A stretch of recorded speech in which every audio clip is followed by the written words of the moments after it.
love, now and Did you follow always. Just that I love her. Love is stronger than anything. You feel the love? Love. And I love you more than anything. There's still love. From the New York Times, I'm Anna Martin. This is Modern Love. A few years ago, Nell Stevens, the author of today's essay, had a lot of time on her hands. So she spent it entering giveaways online. Everywhere there was a chance to win something for free on the internet, Nell put down her name and email. It was part distraction and part a long shot that her life might get better. But just as Nell found out that she'd won the biggest, most extravagant prize she'd ever gone out for, her life fell apart. Nell Stevens, I'm so excited. Welcome to Modern Love. Thank you very much for having me. So where are you coming to me from right now? Where are you? So I am in the Cotswolds in the UK.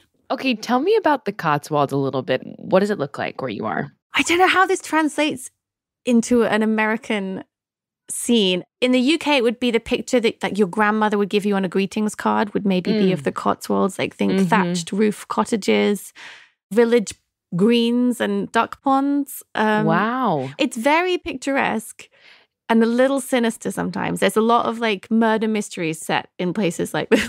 Oh my, so there's like something beneath the surface. Yeah. Okay, so you wrote a Modern Love essay now. How many years ago? When did you write this one? 2018. Okay, 2018. And your essay starts off in a place most people do not want to go, the spam folder of your email. Can you read the beginning of your essay for me? Gladly. My email junk folder is a glimpse into a fantastical world where Ray-Bans are free and Michael Kors is always having a sale. Typically, I click delete all, but that day, one caught my eye. Congratulations, Nell Stevens, you have won a luxury honeymoon to India. I felt a dart of excitement, followed by instant dismissal. But I found myself returning to that email, rereading, showing friends. Because the thing was, maybe I had entered a competition to win a honeymoon. In the preceding months, I had been in the fateful state of being both bored and in love. I was completing my PhD in London while the man I was going to marry worked in Boston. In the rare books reading room at the British Library where I went to write, I spent a lot of time entering online contests, filling out form after form in the hope of winning vacations, designer clothes, and theatre tickets. I didn't care what. All I wanted was distraction and to indulge the fantasy that my life was about to change with little effort from me. I was so indiscriminate and prolific that I lost track of what I'd entered. But in my loved-up, idle state, it was quite likely I had tried my luck at winning a luxury honeymoon to India. I replied to the email with probing questions, wary of falling for a scam. A response arrived that was reassuring and convincing. An itinerary was fixed upon, flight dates were set. At no point were my credit card details or passport demanded. It was real. I was going to India. Can you believe it? I crowed to friends, family, anyone who would listen. Can you believe I actually won? It felt miraculous, this random gift from the universe. Friends looked at their shoes. My mother cleared her throat. Nobody wanted to ask, but somehow they managed. Who are you going to take with you? Who are you going to take with you? Clearly, if that question is being asked, you're not taking the man in Boston, the man you say you're going to marry. Tell me why. He had broken up with me shortly beforehand. Oof. In the space between entering the competition and winning the competition, that breakup had occurred. He had exited my life by that point. Well, you'd been together for how long? 2.5 years. And did the breakup occur when he was still in Boston and you were in the UK, so it was remote? Oh, it was a Skype breakup. That's rough. Yeah. That's tough. Yeah, you kind of want someone to leave at the end of a breakup, and you don't want to hear that little ding-ding sound of someone just hanging up. So in the days and weeks after this breakup, what was the fallout like emotionally for you? I spent a lot of time crying on the floor. Mm-hmm. I was seeking out something that was both comforting and uncomfortable. Because I could have just gone to bed, but I think that would have felt too nice. And I didn't want to feel nice. But also, I didn't want to fall over. And you can't fall off the floor. Mm-hmm. I can't really overstate how heartbroken I was at this point. I've never had anything like it. I remember thinking it was like a physical pain. Yeah. And it's so hard to go from that to holiday mode, let alone honeymoon mode.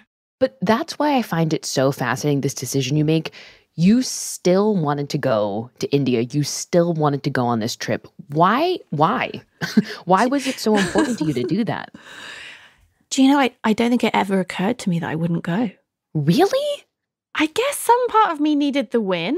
I'm sure there was part of me that, like, the other side of my brain that wasn't looking for an uncomfortable place to cry was looking for a way out of this situation. I'm sure there was that. And also, there's something about, that sudden heartbreak and you are catapulted into a different reality from where you thought you would be. And maybe part of me just wanted to be somewhere strange to me. Like, I am lost, essentially. And I was lost there. If not this man in Boston, who did you take with you? I took my very best friend in the whole world, who is the most long-suffering person. And we had also traveled in India when we were younger. So I knew that she would love it. And she loves me enough to tolerate me at my worst, which she did a lot of on this trip. How much time had passed from that breakup call to when you were leaving for India? So yeah, a few months had passed. I was not doing better. Okay, but you pull yourself together and the two of you fly to India. Tell me about arriving on this couple's honeymoon with your best friend. What was it like walking into the hotel? We walk in, it's unbelievably fancy. Everything glitzy, really high ceilings, just unbelievably flattering lighting.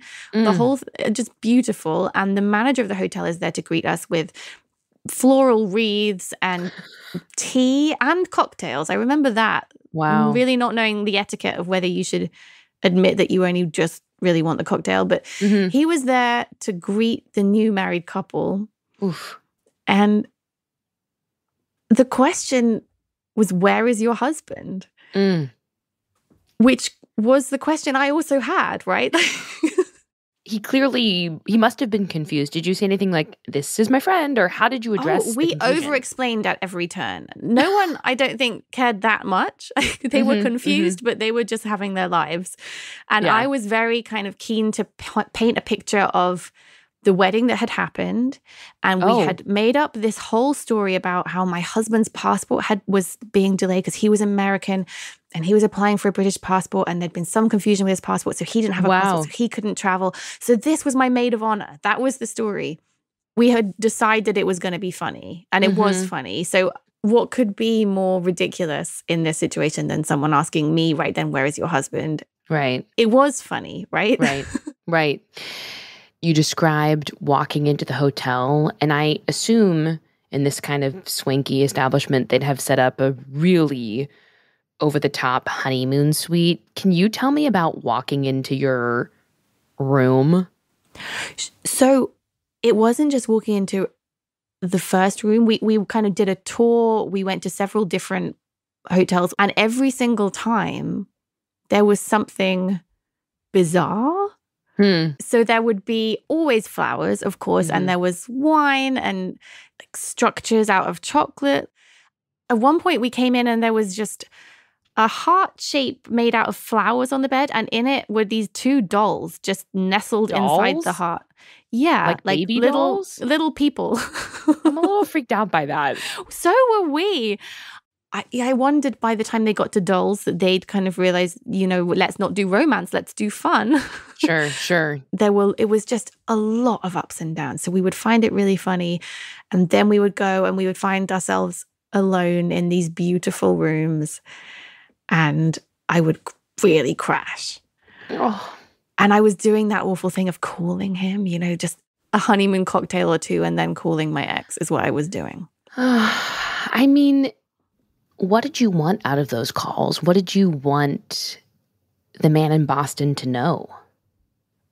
Probably at its most embarrassing and simple, it was, look what you could have been doing. Mm-hmm. But also I just missed him. Right. It was that real, like, I've lost a limb feeling. And I'm going to reach out and try and get my hand back thing. Mm-hmm.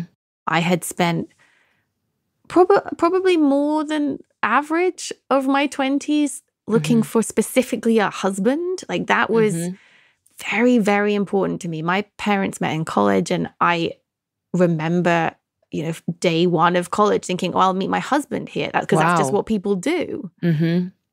My early 30s was already pushing it for the timeline I had given myself. And I wanted kids, and I was in that level of panic. It wasn't just I'm alone. It was my life is not the life I wanted. The whole thing is not what I wanted. And that's terrifying. I was terrified. It was existential.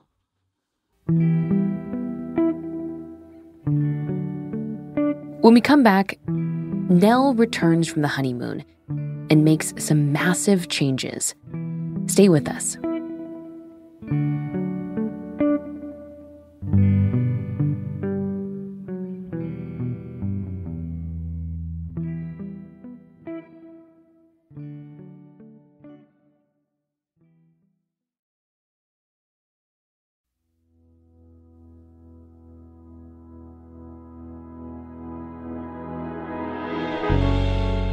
So Nell, you're in India with your best friend. You're trying to have fun, but it's clear that this guy back in Boston is always on your mind. You really cannot let him go.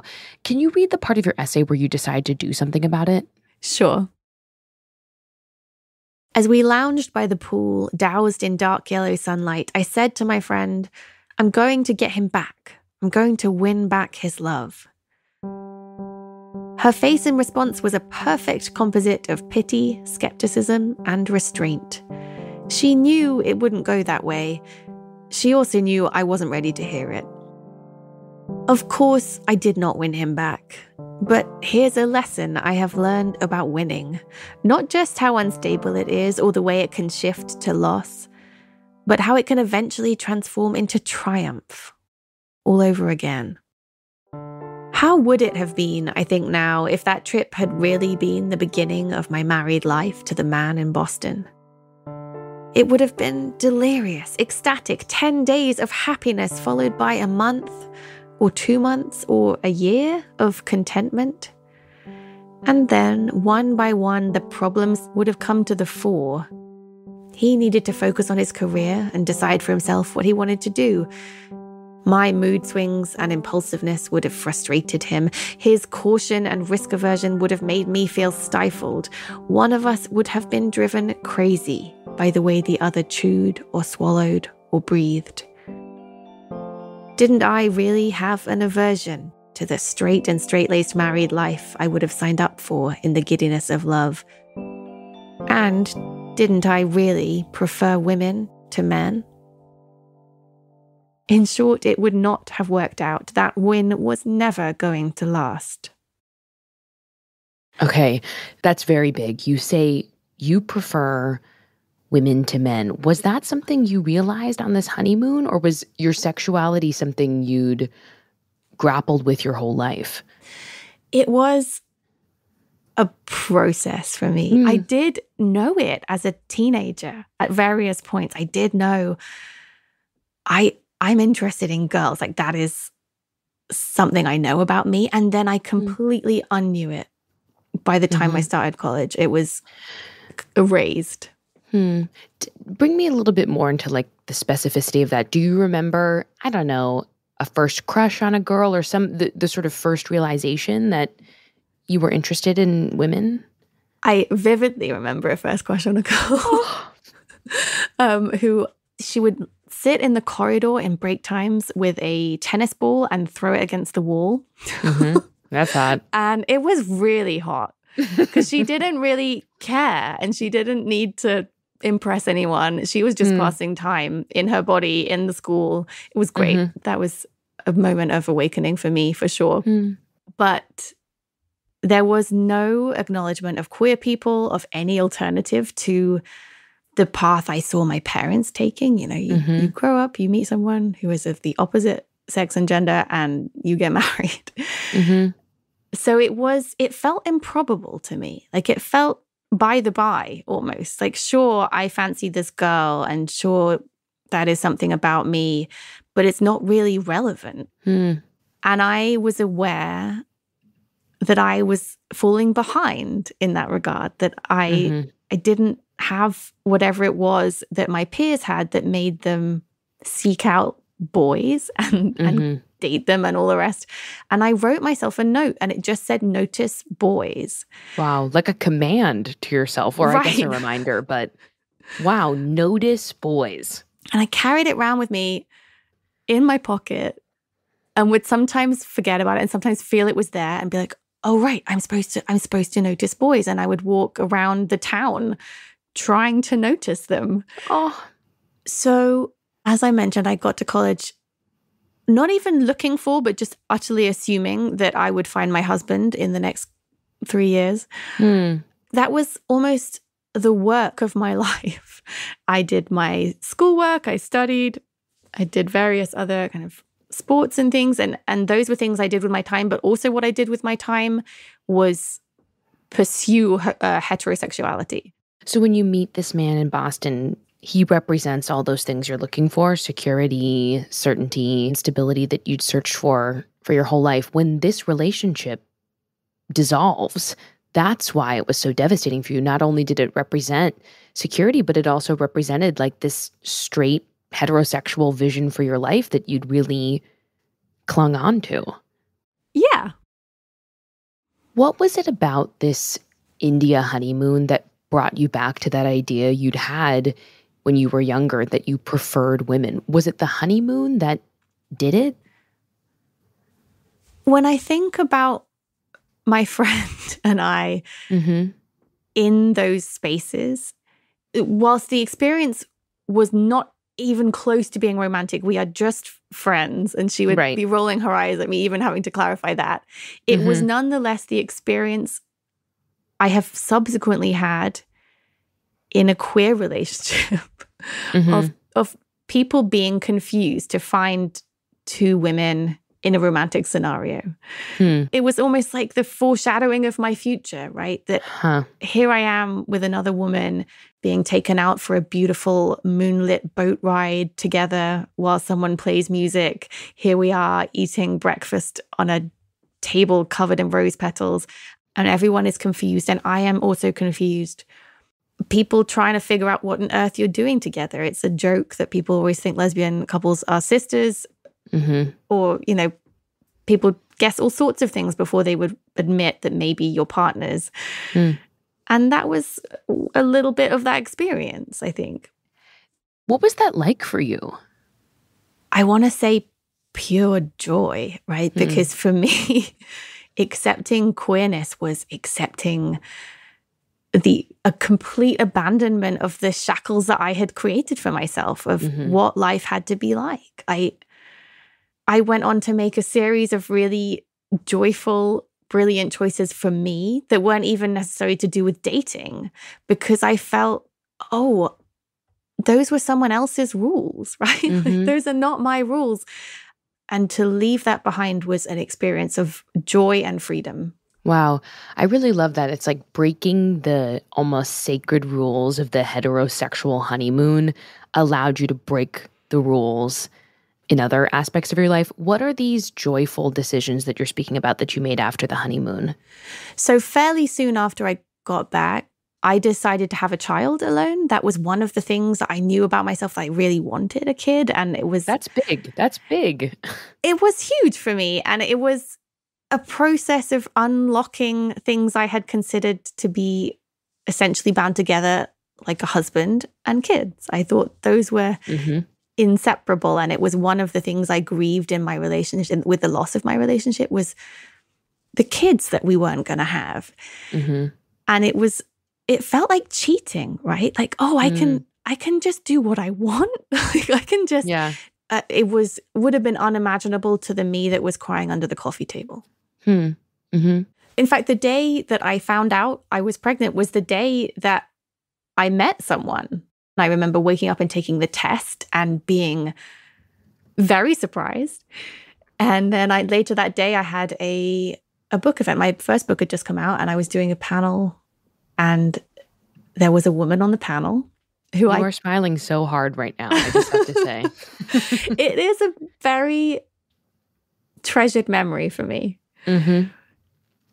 It was a happy day, right? I was becoming myself in that day. Mm.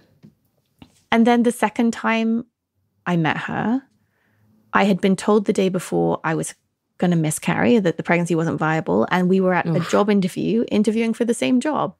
You just happened to be in the same room that day that you found out your pregnancy wasn't viable? It feels... Sometimes I picture it like a carousel of futures moving in front of your eyes.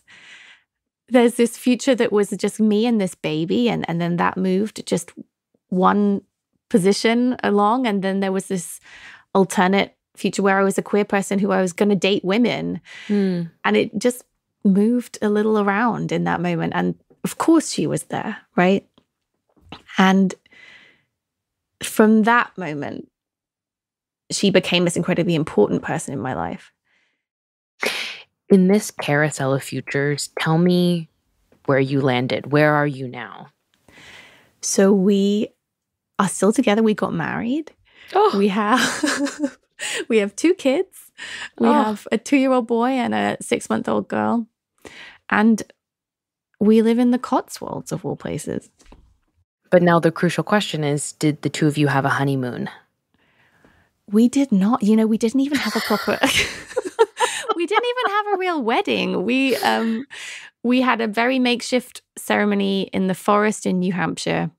We hadn't planned it, and it was perfect. And I'm going to say something really schmaltzy, but honestly, it's been the honeymoon ever since. Like, the whole thing is the honeymoon with her, because it's all so much better than crying in an Indian hotel. Nell Stevens, you have given me a reason to dive into my spam folder, maybe. I'll think about it. Thank you so much for your story. Thank you so much for having me. We love getting feedback about our show. You can always reach out to us at modernlovepodcast@nytimes.com. And one recent piece of feedback that was so useful was that some folks miss hearing the full Modern Love essay. So tomorrow, check our feed. We'll drop Nell's Modern Love essay in its entirety for you to enjoy. Modern Love is produced by Julia Botero, Christina Josa, and Hans Buetow. It's edited by Sarah Saracen. Our executive producer is Jen Poyant.